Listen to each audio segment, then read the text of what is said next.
Welcome to the Anita Chat Podcast. I'm your host and coach, Anita Rombo. This is the podcast for growth-oriented, high-vibe, and big-hearted people who are ready to show up and glow up to be the best versions of themselves. If you are ready to embrace your most authentic, aligned, and abundant life, one that feels great on the inside and out, then you, my friend, are in good company. Grab your favorite bevy, settle in. We've got lots to chat about. Hello and welcome to another episode of Anita Chat. I'm so excited to be with you here today. Friends, it's that time of year. We're actually recording this on February 1st, and statistics show that about 80% of our New Year's goals fizzle out by February 1st. So, my friend, if you are losing momentum and motivation towards your New Year's goals, your habits, your resolutions, your words, whatever you ascribe to, if you subscribe to any of it, fear not. I am so excited to be welcoming my friend and health and nutrition coach, Layne Stowell, to the chat. Layne loves creating sustainable results through habit change. So no matter what your goal is, I know Layne will be able to give us some great tips on how to keep moving through those hiccups that we may be experiencing at this time of year. And since many of us tend to have goals that are focused on health and nutrition, myself included, we get the added benefit today of talking about all things health too. So Layne, welcome to the chat. Hi, Anita. Thanks for having me. I am very excited to talk. I am so excited to have you here. I just gave our listeners a really high level introduction to you, but if anyone isn't familiar with you and part of your world yet, why don't you introduce yourself? Yeah, great. Okay, hello, I'm Layne Stowell. I live in Denver, Colorado. I'm a health and nutrition coach, and I really specialize in weight loss through habit and behavior change. I'm a busy mom of three. We've also got 3 dogs and 3 horses, and just like a very full, active life. You'll probably get from my enthusiastic speaking skills here with Anita. I have high energy, and I need that energy to keep up with the chaos that is my life. I love it, and I really attest my ability to do all of this because of my habits and because of the things that I do on a daily basis to kind of keep myself at this level. I love that, and I'm really passionate about bringing those tools to other busy modern women. I love it. And when I was thinking about this episode and this time of year, and just, a lot of the clients that I'm talking to are kind of going through this slump. It's just like, who can I geek out on this stuff with? And really, like, we need to create an episode about this because it is that time of year. 80%. That is such a huge number of people that are starting to slip a little bit in terms of what they wanted to create. And, we're at that point in time where Christmas is over and the New Year doesn't feel really new anymore, right? It's losing its shininess.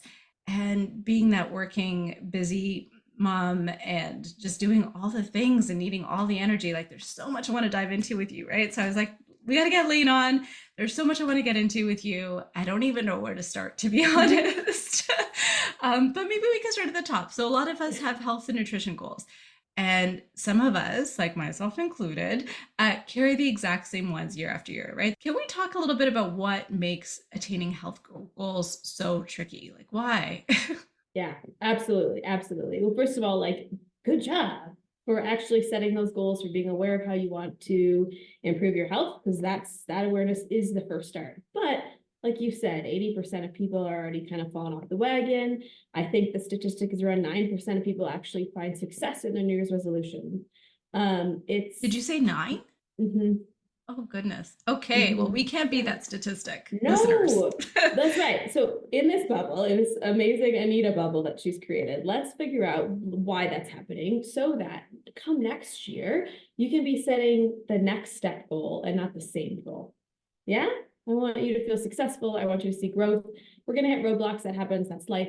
But I want you to feel like you're making forward momentum. That is really, truly my mission. So, well, let's rip off the Band-Aid and just say, change is hard, right? So hard.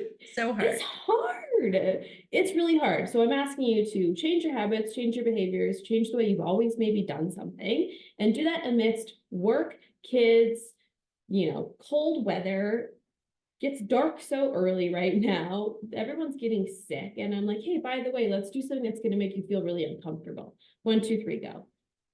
That's hard. That's hard. So first of all, just know that it's hard. And let's then get into some specifics of why. Why are we falling off the wagon? Why are these stats kind of so shocking? There's really four reasons, and we'll see how much time we get to get into all of them, but there's two that I like really want to make sure to cover.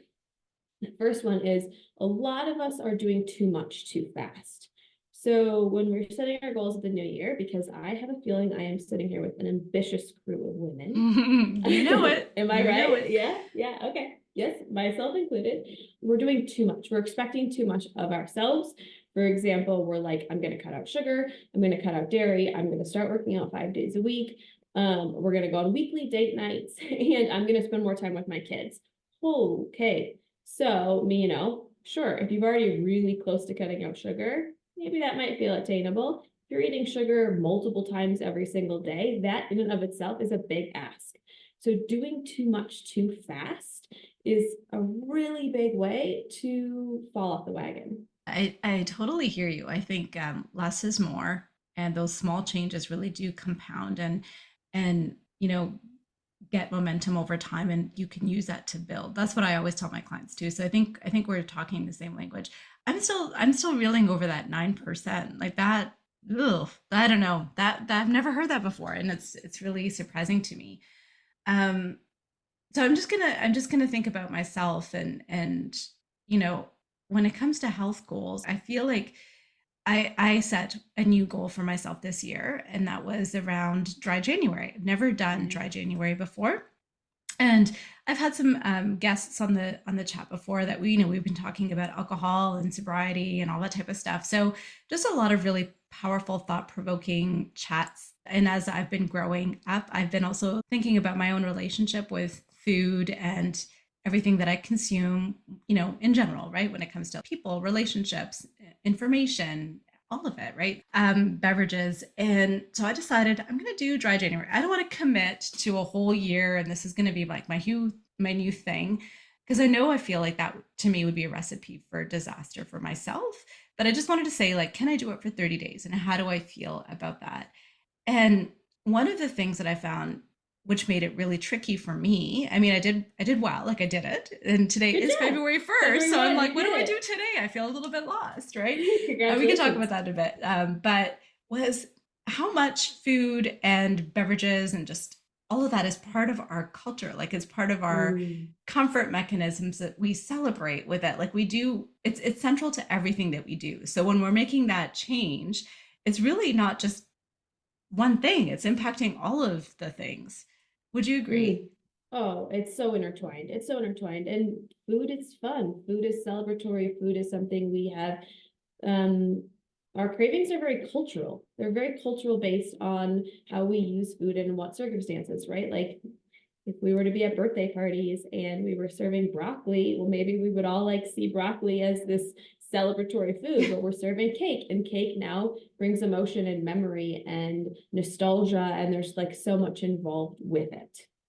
And you see that with our young children. My kids are 5, 3, and 6 months. So I've got like a small crew of kids, but I'm already really starting to see that when they go to school, functions, and sports things, where we're constantly using food for like comfort. I can see it like around when we go to grandma's and the kids had a long day and she wants to comfort them with mac and cheese and ice cream. Or something, you were really sad, so we're going to take you to Starbucks for a cake pop, or like whatever I'm seeing.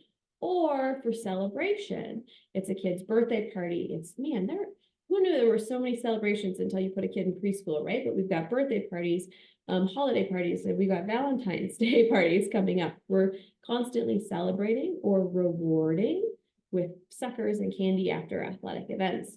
And I will say that I do think this is something we have to be really aware of with our young children, because when I work with adults, the main thing that I see is us using food for comfort and celebration, exactly as you spoke to. And this is very ingrained in us habitually from a young age. So true. So true. Like I mean, I made it through a month and I'm happy that I made it through this goal, but I'll tell you, I was very aware when we hosted people at our house, or Mhm. my father-in-law celebrated his 75th birthday. So we had a celebration for him. Like there was my Mhm. husband, it was his birthday, so we celebrated his birthday, and I went to a couple of dinners with girlfriends. There's Mhm. lots of wine flowing on those kinds of events, and it was just really tricky for me to be like, okay, no, I'm going to have a bubbly, and it was fine. It was great. But I also, when the celebrations come, that was like a big trigger for me to like really crave at that point. Like I saw other people enjoying it, and that was when I really wanted it. And then I also noticed the comfort piece. So, like Friday, maybe this is comfort, maybe this is celebration. It was kind of my ritual. Friday after the work day, I would Mhm. always have a glass of wine to kick off the weekend. Mhm. And so, sometimes coming through a really hard, jam packed week, you're like, yes, I deserve to celebrate. Like the Absolutely. weekend is here. And sometimes I felt like that switch didn't really shift. Like in my mind, it was like, okay, that wine is like time to relax. You've earned it.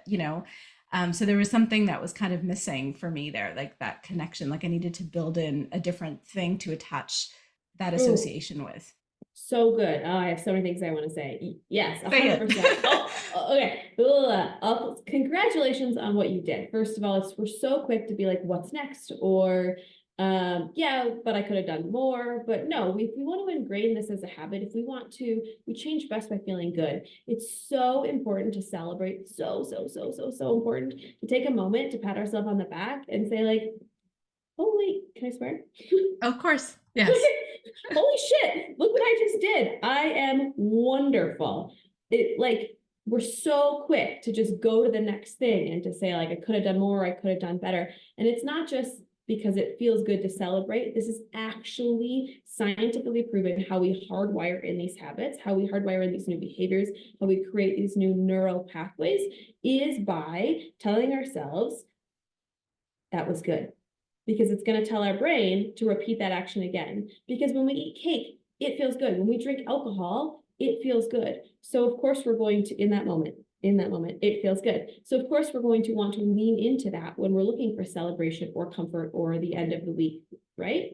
If we're wanting to ingrain a new behavior or a new habit, insert instead of cake or instead of alcohol, we need to really take a moment to show ourselves how good we feel.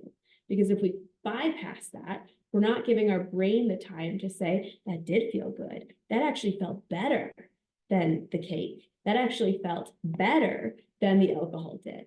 So that's really important to like ingraining that habit. Does that make sense? Oh, yes. And I mean, like you're talking to somebody who loves psych and Okay, rewiring. awesome. And I spent many years as a therapist working with people to help them rewire their neural networks when it comes to their brain function for health. So let's talk about that a little bit. Like how can we use behavior change to create healthier habits? Like how does that work? Yeah. Well, I want to say like one more thing too, Yeah. as you are personally entering February 1, and if anyone else did dry January is wondering the same thing, like I want to keep playing with this, but maybe not all the time dry January. You were really alluding to something very important, which is I took my tool of celebration away. I took my tool of like I had a great week away.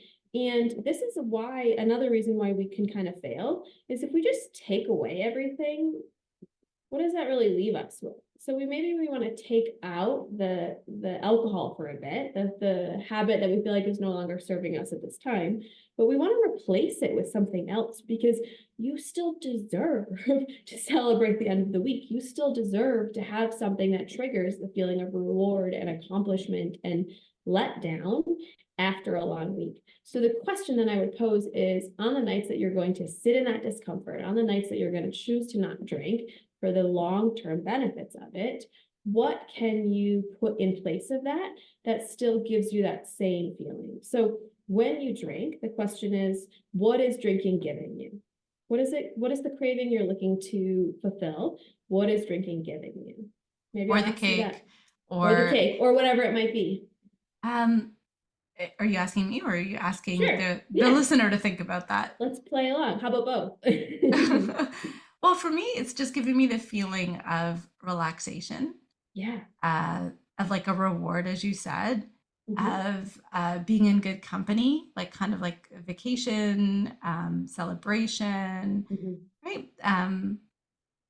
Almost, it could also even be like stress relief too, Yeah. So right? it's doing a lot. That It's doing a alcohol ton. carries a big carries Yeah, a big hat yeah, to fill, yeah. right? But I'm So also talking about food. Like I'm just Okay, thinking and food. about me Yeah. and my junk food, that's where my downfall is. I would say I love a good glass of wine and I love Mhm. chocolate and junk food. So my strategy around is that I don't bring it into the house if I don't want to consume it. But if Okay. it's there, and let's say I work from home, for example, around, I don't know, 2 p.m., 2:30, I'll mosey on down to get my steps from my desk because oftentimes I'm not moving as much as I should. Mhm. And the first place I'll hit is that cupboard, right? I'll be looking Sure. for something. And I'm not necessarily hungry, I don't think either. It's And just that something becomes to like a do. habit loop too, right? Yeah. Because now it's something you've done. Like it's almost like your feet are walking you there without your mind knowing you're And it walking you tastes there. so And good. yeah, and it feels good in that moment. So again, the question would be like, what is that food kind of giving you? Maybe in the work situation, maybe it's distraction, maybe it's like a hit of something that feels like energy because you're a little depleted from sitting at your computer. So then the next thing would be instead of just stop going to the cupboard or stop drinking alcohol, it's like on the times that I want to build my awareness. You said that. You said dry Yeah. January built your awareness. That's so important. Awareness is the first step. Better awareness creates better decisions, and better decisions create better results. So it always starts with awareness. So, but instead of just being aware that you want to stop something, you're going to start to obsess about it. It's like if I say, don't think of a pink elephant, what do you think of? The pink elephant. Yeah, right. So if I'm like, don't go to the cupboard and eat food, don't go to the cupboard and eat food, you're going to be like, don't do it. Okay, but what are you actually thinking about? But it's Going to so the good. cupboard and eating food. So we want to try to, and this is hard because what do we know? Change is hard. We've already established that. We want to replace that behavior. We want to replace that habit with something else. So not in that moment, because that moment we're already going to be experiencing discomfort. But in a moment like this, when you're hanging out and we're chatting, the question is, what is that act giving me? And then what is something non-food or alcohol related that can fulfill that craving, that need, that desire? And that's hard. So, if I'm hearing you correctly, it's awareness, Yep. and then it's get to the root cause. Yep. And then once you get to the root cause, then you could problem solve Mm-hmm. for, again, it's not removing, it's necessarily, it's understanding that there is a root cause, there's a need. And how can you serve that need in a different way that serves you or is more aligned to you in this 100%. moment, or according to your intentions and wishes, right? Not everyone Yes. wants to lose the pounds, not everyone wants Right. to do a dry January, and that's Right. okay. Not everyone is even aware of that. That's okay. Mm-hmm. But my guess is if there is a habit resolution word that somebody has created for themselves for this year, and they're Mm-hmm. like, 80% on their downward trajectory, right? That this is their way to pick themselves back up again, is to anchor into the why did you pick this, and what is it, why do you feel like it needs to be fixed, and what is the root cause of this attachment to this behavior, right? Yeah, what is your root, like, what does your root need? Because at the end of the day, where Yeah, stress is going to happen. I'm not on here to tell you how to like never have stress in your life again. We're going to experience stress. We're going to experience grief. We're totally. going to experience sadness. We're going to experience a freaking work project that we don't want to do. And we will take any amount of food to distract us from that, right? Yeah. We're going to experience these things. And so we're not going to take away that experience, but we're going to try to update your response to that experience to better serve your goals. And again, I bring it back to this is the harder choice, but it's the long-term serving choice. The food, the alcohol, you get such a quick, instant hit, a release of a feel good. Choosing to go take a bath or go for a walk or do something like that is going to still give you those benefits, and those benefits are going to last longer. However, the feel good hit that you get from it is not instantaneous. So you have to be able to endure that discomfort long enough to get that feel good. Oh yeah, I really do like this choice. And then that's where the pivotal give yourself a pat on the back, I did a great job, comes in, so that you can hardwire kind of this new choice and reminding yourself how good that felt versus going to the alcohol or the cake, Yeah, whatever it may be, whatever it is. Yeah. whatever, So insert. what I'm hearing too, though, is this concept of instant gratification. And we Mm-hmm. live in this society that is all about instant gratification, right? We wanted Yes. things yesterday. And even as busy listeners, we're really high achievers. We pride ourselves on our results. We pride ourselves Yes. on the output.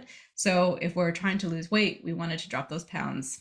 By now we should have this like perfect, to your liking body, whatever it is for you, or the energy that you want, or like, and sometimes those results are hard to come by, right? Yes. Sometimes. Yes. So in my case, like, my, I don't want to say experiment, but it was kind of like I was curious to see how this would go for 31 days. I tried it out. It was a fixed container. Now I'm out of it on the other side. And now I have to make some choices about like, what does this mean for the long run? That's a whole different conversation, which I think we might be able to get into. But for other people who are like, hey, I want to drop 10 pounds, those 10 pounds are not necessarily going to fit within the first 4 weeks.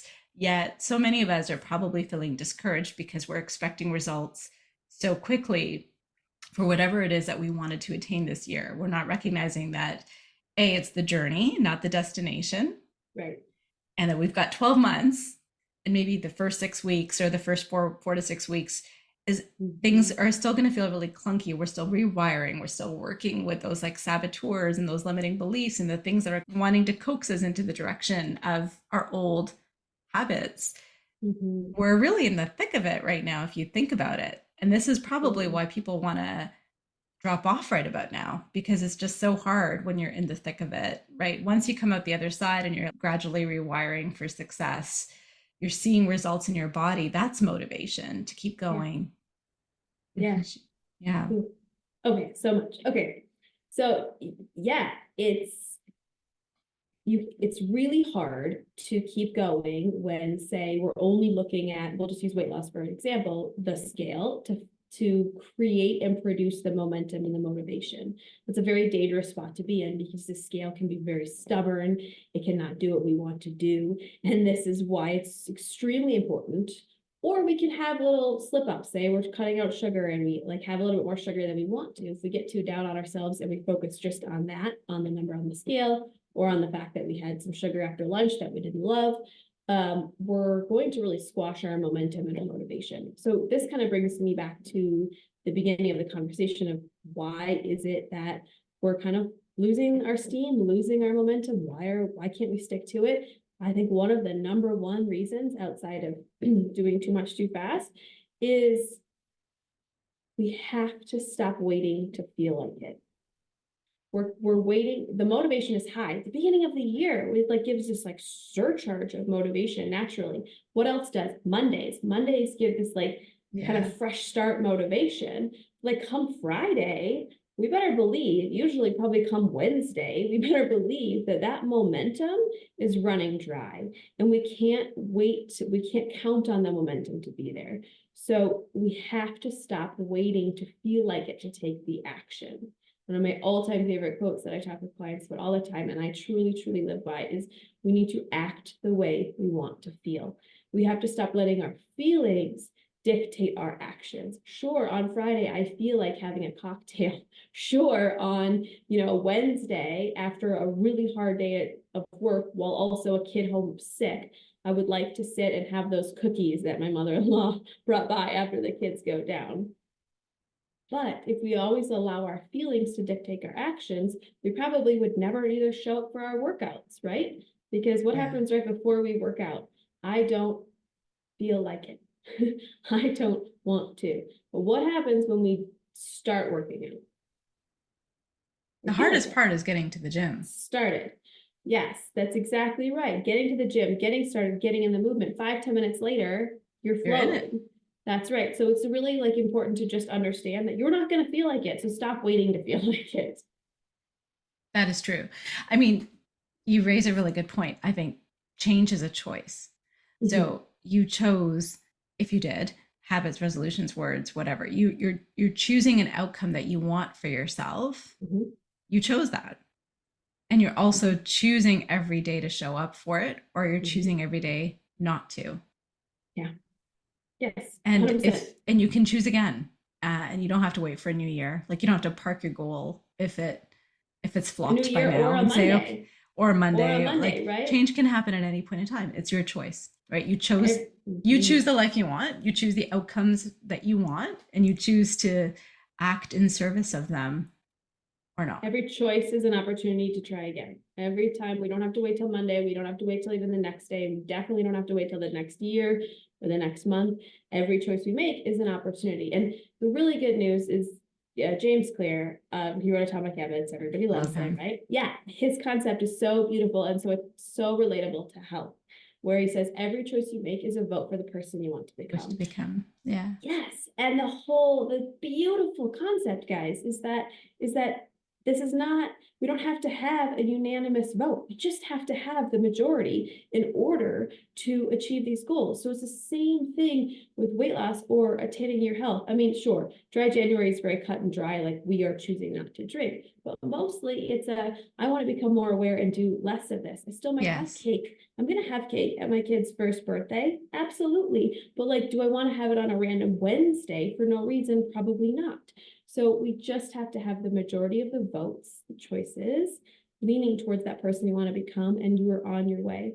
And then you have to just be consistent. And it's so unsexy. And I know that, but you gotta just know that it's hard, show up and be consistent. Keep it small and attainable so that you can be consistent. And if you fuck up, pardon my language, it's okay.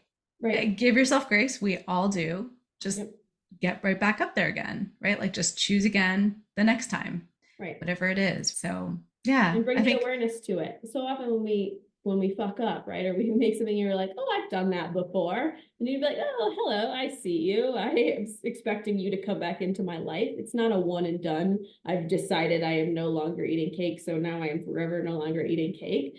Or I've decided I'm going to practice moderation around it, and now I overate it. Instead, be like, that was interesting. Bring that awareness, that curiosity. Always be curious. Always be curious. Why did that happen? What's something I learned from that I can apply next time I'm in a room with some cake, in a situation where I'm going to be eating cake? Yeah. I think that too gives us the grace to know that it's not going to be perfect.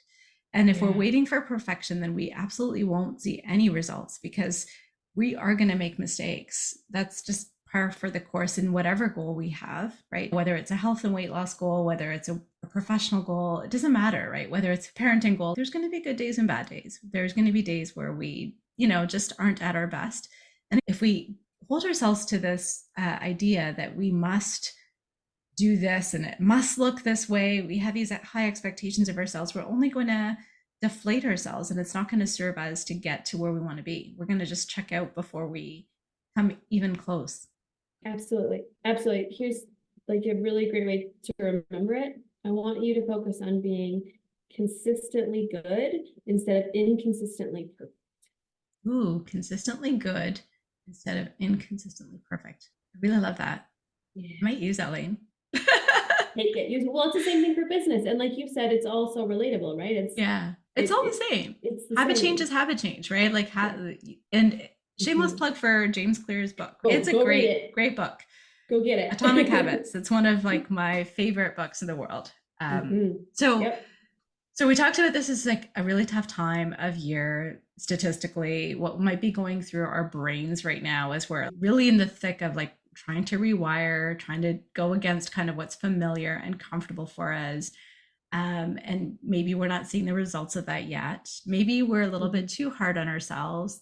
Are there any other kind of challenges that people face when they're trying to adopt healthier habits? Like what other factors are against us? Sure. I mean, so many and so many. And one of the things is time that comes up so often, right? I don't have enough time. I don't have enough time. And we all feel that way to some extent. And sure, we are all well-educated people here. We know we create the time we have, you have enough time for the things that are most important. I'm not saying anything new there. But what I believe in is that we have to stop giving ourselves and our health the scraps of our calendar, the scraps of our time. We set these goals, and then for some reason, we take on this idea of, I'll get to that. Like, let's use working out as an example. We've talked a lot about food, but I know like a lot of us have exercise related goals, right? Which is great. We should all get moving. The average A US adult gets 4,000 steps a day. That is not enough movement. We need more exercise in our life. So I am very pro exercise. I think it also just has this beautiful ripple effect into the food choices we make when we have been moving our body. So that's my shameless plug for go move your body. Yeah. But let's use exercise as an example. I want to work out more. A blanket statement I think all of us have probably made at some point. And so we wake up in the morning, or no, better yet, we go to bed the night before and we're like, I'm gonna work out tomorrow. Okay. We wake up in the morning. We wake up, we hit snooze, we go get our coffee, our kids are up, everyone's fighting and screaming, and we're 5 minutes late to get them out the door to school. We run home to get to our meeting, we get going in our day, and we're like halfway through the day and we haven't worked out yet. And our brain starts thinking, it's kind of consuming space. When am I going to work out? How am I going to make the time for it? When is this going to happen? And then we feel bad because we're like, I don't know, when am I going to squeeze it in? It's consuming more space in our brain. And then we get to the end of the day and our head hits the pillow and we feel a little bit like a failure. I didn't do what I said I was going to do. And here I go again. Tomorrow I'll try again. So there are a couple things that kind of went wrong in this plan, in this strategy. And the number one is that we are living reactively to everything else, all the other needs in our life, but we are not scheduling it in and being intentional enough to truly block out and prioritize that goal of getting some exercise. So this is where I really recommend using your calendar. Truly, truly, truly, I want you to figure out what your goal is, whether it's Pilates, whether it's a walk, whether it's a run, weightlifting, whatever feels most fun, most attainable. I want you to start there. And then I want you to look at your calendar and I want you to put it on your schedule like you would your kid's dentist appointment or a meeting with your boss. And I want you to protect that time with as much protection as you would that meeting with your boss or your kid's dentist appointment. I love it. There's a famous saying in our house. I say this often to my husband. If you fail to plan, you plan to fail. Fail. Absolutely. And right now, the conversation that I'm using that alongside with is our vacation, our family vacation. We don't really have a date set for it. And I'm like, hey, like we're not on a good trajectory to go on this. What there's so many places we want to explore. Like, what are we prioritizing this year? How are we going to do it? But so whether it's health, a goal, anything really, like make sure that you plan for it. If you want it, plan for it. Otherwise, it's not going to happen. Plan for it and protect it. And be honest with yourself and your plan. So if you know that you have like a bananas day, don't be like, well, I'll try to get to it. Actually look at your schedule, see if you have the space and the capacity for it, or what is something smaller that you can do. If you're working on creating consistency, then like, how can you make that smaller to keep that habit alive? And then know that you might do no more the next day, but be realistic. So consistency over intensity. That's right. Consistency over intensity. Exactly. And that brings me to another habit that we really all need to work on because it really does derail our progress is the habit of quitting on ourselves. We all have it at some point. We all have experienced it. It's the I'm gonna drink my water. I'm gonna work out. I'm gonna not eat the sugar in the break room at 2:00, right? And then we get to the end of the day and we didn't do the thing we said we were going to do. And we feel bad about it. And it starts to create this cycle. And it's this habit of not trusting our own word to ourselves. And this is something that's really hard.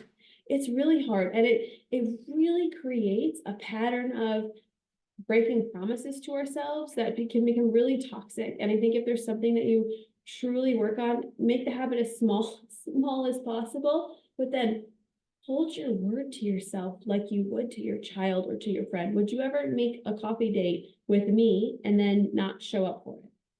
Never. No, of course not, right? But would you maybe say, I'm going to work out and then skip it? Maybe. I mean, an older version of Anita might have, but I think that that's a very common thing. Women, especially, I think, are really quick to prioritize the needs of their family potentially or others.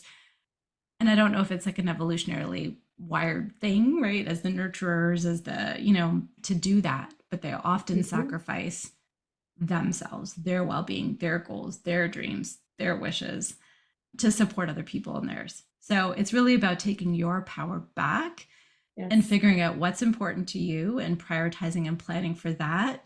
I think it's about communicating that with the people that you love so that they can respect those goals and help champion them to get you to where you need to be, right?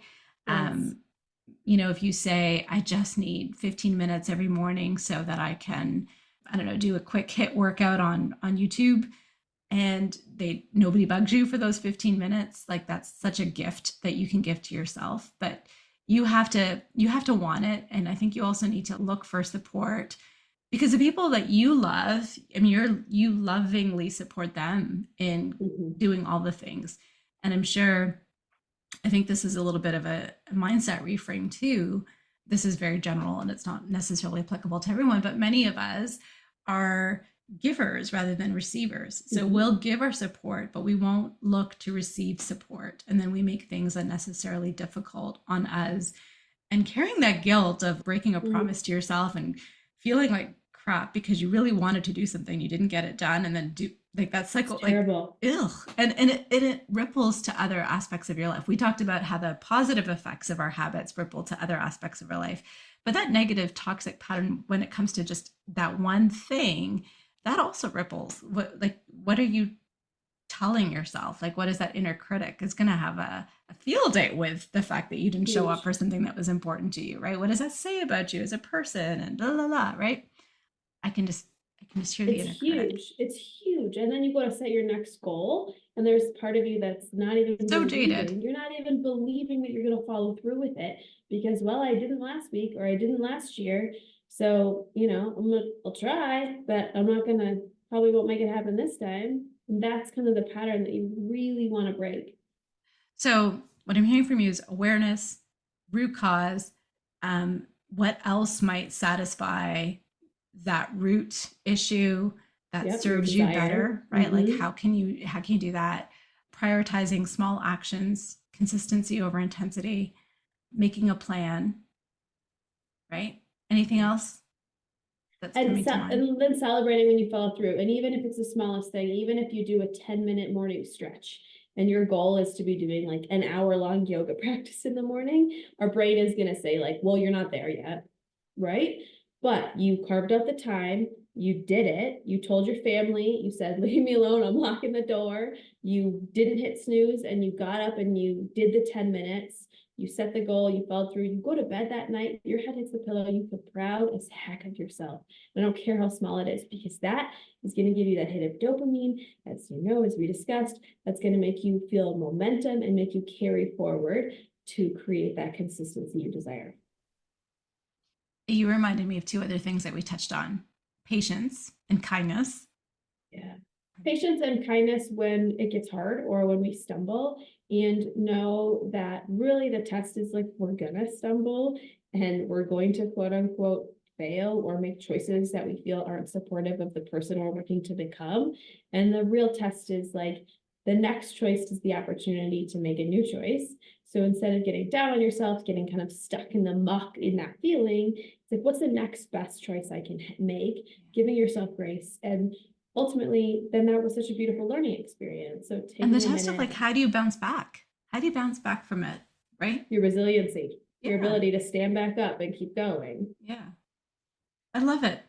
Like, I feel motivated already. Like, I mean, this is great. Actually, I have a date with myself today because it's February 1st, to take a look at my January goals and see how well I broke down my big kind of yearly goals into little chunks, and how well did I do for January, all the things that I set out to do. And it's on my calendar, my wall calendar right Look here. at I you. can see that I hit some of them out of the park, but there was two that I didn't even start or do. And so that is my sit with myself day, the root Mhm. cause. Like, why didn't I do it? Is this realistic? Is this something I really want? Can we be honest with ourselves? Oh, Sometimes you're wait. like, That's so good. Did you guys hear what you just said? That's so important. A lot of times we're setting health goals based on what old versions of us think we should do, based on what society thinks we should do, based on what our spouse or friend group is doing. based on And things we're that you've started and you haven't yet finished, but you're like, so I might as well just do this. But do I want to do this? I don't know. is it I need in to sit with aligned with who myself you today. want to be or who you want to become? And it's okay to be like, well, it once was, but it no longer is, because we know the momentum, the motivation is going to wane. If you're trying to do something that doesn't feel that important to you, but it's like really important to your sister, you're going to be pushing a boulder uphill. Yep. Yes, you are. So make sure you want it, or make sure you understand where the goal is coming from, right? Why? That's the awareness piece. Mm-hmm. It comes back to the awareness. Mm-hmm.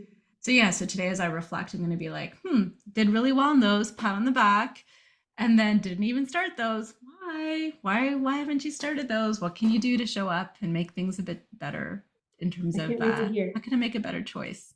And I'm also now trying to think about, okay, so it's February 1st. Like in theory, I could have a glass of wine today, but do I want it? And I don't know what the answer is.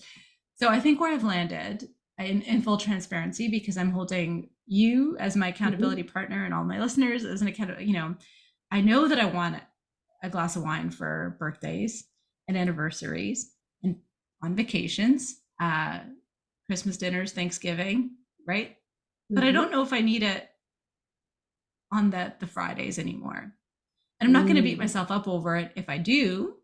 I'm going to show myself kindness and grace and just like tap into what it is that I would really like. But I think I've become a bit more mindful about it. I don't know. I find that like for me, the reason why I decided to go down this path was I noticed for maybe the last couple of years that it impacts my sleep and that I really don't feel well the next day. And so I enjoy it in the moment and everyone else is doing it, like, and a lot of it is social or comforting as we talked about, but I don't feel good the next day. And is it worth it? And yet I still do it. The next time I'm in a social situation, somebody offers me a glass of wine, I'll still take it. So it's like, why am I doing that? So that's where the whole experiment kind of came from. So maybe we can close about talking a little bit more about mindfulness and habit change. I know we kind of touched on it, but when it comes to our food in particular, like I talked about rummaging through my pantry at, 2 p.m, looking for a sleeve of crackers that I inhale. How can people be more mindful about their approach to habits or approach to health and nutrition and all of that? I know it's a loaded question. So it's a big question. So let's break it down and be a little bit more specific and say maybe about food. Let's use like the pantry as an example. Yeah. I think that habits are so important. We want to be able to do things on our autopilot. There's not enough room in our brain to think about everything we're doing. For example, flushing a toilet or turning on a light switch. We don't want to have to use brain power for it. But walking to the pantry can quickly become a habit. It's like driving to work. You do the same course over and over again. You're like, oh, this is my route. This is my route. This is my route. So what we want to do is we want to create what I call a pattern interrupt. So something to break up that pattern and build what? Awareness. Look at that word popping back up again. So what I'll always have someone do is practice something super simple that I call the pause. Now, again, a little less is more. You're going to be doing these habitually. So I will have someone just focus on this one thing to start, because breaking habits takes a lot of mental load to stop yourself halfway through. So if I'm working with a client, we're going to pick a moment in time. I'm just going to pretend that you're my client for a second. If we were working together, we picked a moment in time. We said, a habit that feels like it's sabotaging the goals that I have is I get up from my computer at 2 and I kind of default to walking to the pantry and I get a sleeve of crackers. So I'm going to say that's the one moment in time we're really going to focus in on. And I want you to practice pausing when you are standing up from your computer, about to go in, or if you're on your way there, then you might catch yourself, or even when you're there, at minimum, opening the pantry doors, I want you to pause. I want you to take a deep breath, and I want you to check in with your body. Am I actually hungry? There's no right or wrong answer here. It's just we're bringing that awareness back to ourselves. We're interrupting the pattern of scarfing down the crackers, what I call eating behind our own back, eating without even really mindfully doing it, mindless eating. And then we get to the end of the sleeve and we're like, what just happened? I don't think I chewed or experienced or enjoyed these, right? So we want to catch that before. Am I even hungry? If the answer is no, then my next question is, what am I really craving in this moment? Could you answer that based on past experiences? In that moment, what are you looking for, Anita? So I totally know this. And this is funny, I'm laughing inside because here I am, soulful success that is abundant, aligned, authentic. And I pride myself on my mindfulness, right? And my Yeah. awareness. I think it's one of my superpowers. But when it comes to eating those crackers, that's very Mhm. mindless. I go from mindful to mindless. And I know for myself, it's boredom. And Yeah. what I'm looking for is connection, right? If I'm Mm. working from home, I've got a whole quiet house. It's really great for working, but I don't know. Yeah. It There's gets like boring sometimes, and lonely. yeah, right. And so then, and this tastes good, and it's something to do that's not in the office where I've spent the last 6 hours Yes. on my butt. I don't have the quote unquote time to like go for a walk around the block or, like really take a big step away from my desk. So this Mm. is just a little bit of a change in scenery. And this fills the void of boredom, Yeah. distraction, lack of connection, right? And let's identify too, because so often we can feel shameful or guilty about these Yeah. choices. It is what And it is. also let's identify that it works. For a second, you feel happy, you feel distracted, you no longer feel bored, and you feel good. So food, we are searching for a solution, and food is a solution. It is working. It's just a very short-term solution, and long-term, it doesn't serve our big picture goals. So always one recognizing the reason why we've created these habits is because it is serving a purpose and it's doing its job. We Yeah. just want to now upgrade that. So then my question would be, okay, today, pretending it did happen today, right? Mhm. What is you were like, oh, I'm walking, and then you're like, oh, I remember that podcast with Layne. I'm gonna try this. What is something else that you can do before you eat the crackers that would give you that same experience that you're looking for? I could text a friend. Mm-hmm. I could listen to a song and Mm-hmm. move. I could Mm-hmm. dance, right? That changes your energy, gets me away from my desk. It's probably the same amount of time, like 5 minutes or less, right? Most songs are what, around that 3 minute Yep. mark. I could do some mindful breathing. I mean, Yeah. you mentioned pausing and taking a breath before that you open the pantry. I'm like, yeah, go figure. This person who's like this, self-proclaimed mindful, is not mindful when it comes to scarfing those Well, this crackers. is just the I next should just evolution. breathe into You it. have Yes, yes, yes. so many tools now. So just apply you, because if that's your specialty, which is incredible, just take your favorite tool that feels like it's the most Yeah. life-giving tool and then insert. As I'm reaching for those crackers, I'm gonna move my hand back, and that's my cue to practice my mindful breathing exercise or whatever you choose. Does that make sense? I love it. Yes, and it's very practical, it's actionable. It's literally just letting your brain process. Mm-hmm. Just Mm-hmm. like you said, pause. Mm-hmm. That pause Pause. helps you process. Mm-hmm. Pause helps you process, exactly, and interrupts those patterns and those Yeah. habitual kind of loops that we're in. And hear me now, I'm not saying that it's bad to eat crackers. I specialize in nutrition and in weight loss. I love a good cracker. And we don't want to eat it unaware, right? We don't want to scarf it. Gosh, I used to do this all the time. I eat while I was driving all the time. Hey, I still do it sometimes. I just do it a different manner. But I eat and I'm driving and I'm running from one thing to the next, and I like scarf down a Cliff Bar or whatever the heck it was that I was eating, a sandwich. And I would literally look at the bag or the wrapper and be like, did I eat that? I don't even remember eating that. I'm guilty of that. That's how I am with my crackers. With your crackers. And the kids are Yeah. like, Mama, you finished that whole thing? Like that was for all of us. I'm like, yeah, sorry. Yeah, exactly. It's every The day. in front. Okay, so now you have a perfect action step Terrible. for February. This is like a perfect goal for February. Okay. Can you be my accountability partner? No, I love being an accountability partner. It's my favorite I thing hope to my do. family is not listening to this because No, it's great, and it's so easy to do. We all do it, but we want to enjoy the food that we're eating, and getting to the other side of eating something and not remembering it, our brain, our stomach we feel totally unsatisfied and just constantly leaves us wanting more and in this like loop of cravings and needing more, versus sitting down mindfully and enjoying the crackers paired with your lunch is a very different experience than eating them standing up, eating the whole sleep quickly and being like, I don't think I tasted. I've been hiding it from your family. What a great opportunity though to like share with your kids. Kids experience this too, like Oh, eating they're for very well fun. aware of my eating crackers problem. They're the first ones to call me out on it. Yeah, you know what? You're right. And this will be my next experiment because you know me, I'm always curious, right? So yeah, there's definitely room for improvement there. So Layne, this has been so lovely, and I feel like I have a million and one other things I want to chat with you about. So I think you need to come back if I'll you're come open back. to it. I would love to have you back. Anytime. I love it. If you could leave my listeners with one thing that we talked about today, one nugget, what would it be? Can I pick two? Sure. Okay. Okay, two. Stop giving yourselves the scraps of your time. If you have a goal and you feel like you don't have the time for it, or you feel like you keep saying you're going to do something, but you're not doing it, and that feels bad at the end of the day, then we need to work on carving out a little time for yourself and that goal. It could be 15 minutes, it could be 10 minutes, it could be 5 minutes, but then protect that time. Don't wait thinking that by the end of the day, you're magically going to be gifted more time.